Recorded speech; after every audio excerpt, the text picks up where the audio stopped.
Perfect. Yeah. We actually have 10 more minutes, sorry. Okay. The taxi is a little late. Wait a minute, is it happy? What time is it?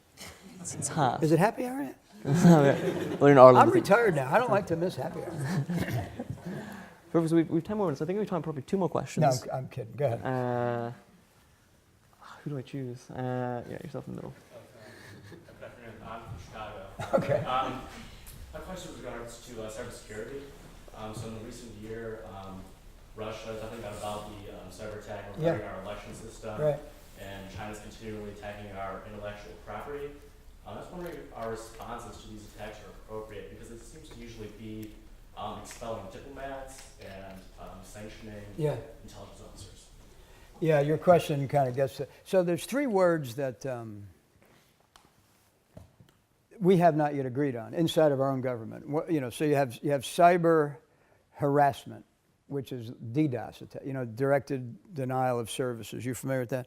Where they'll take a site, Yahoo, and you'll get an attack on Yahoo that just overwhelms it and shuts it down. That's kind of a harassment, right? Then there's cyber-espionage, where an attacker, or I'm getting ahead of myself, where someone, a hacker, will go in and take huge amounts of data out, which is what China did. If you wonder what some of China's weapon systems look like ours, a cartoon is a cartoon, and so off they go. That's espionage. And then there's a cyber attack, and we have not yet declared, as a nation, that we've experienced a cyber attack.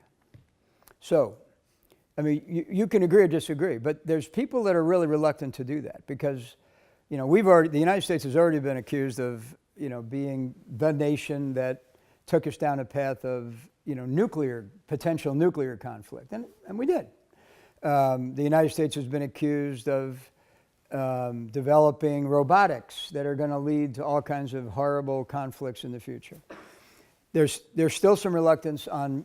We've been accused of militarizing space, although frankly the Russians and Chinese are way ahead of that in terms of militarization. We're not sure we want to be the one accused of militarizing the internet, or cyber. So we're reluctant to do it. The closest we came is the Sony attack.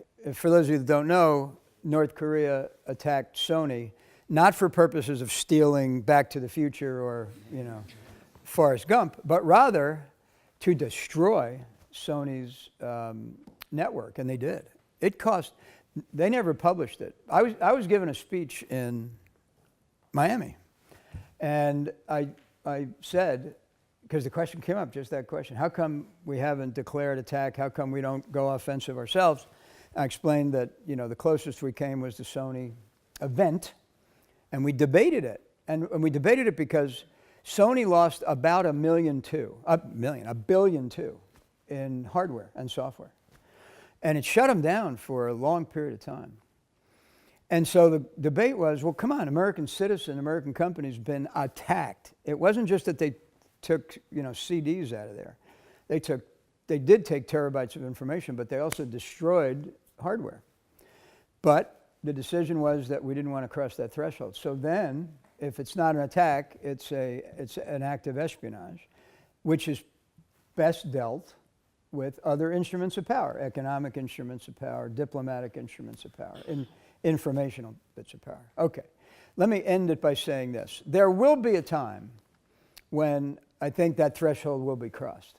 I don't know when, but it's almost inevitable. I mean, right now the technology exists. So if somebody wanted to plant malware in the and they might have already done it, by the way, in the U.S. financial sector, and that when activated with a keystroke would literally destroy the financial sector. Or in some cases, even worse, plant one in the financial system to attack the power grid. That's not hard to do, actually. And then you go to the president and say, whoa, do you want me to shut down the financial sector or shut down the energy sector? Because I can't leave them both operating because they're killing each other. That's not a conversation I'd want to have with the president of the United States. So it's going to happen that there will be something that is absolutely describable as an attack. And when it does, it'll escalate rapidly. And that's why we're trying to be as measured as we can. But it seems to me to be somewhat inevitable, actually.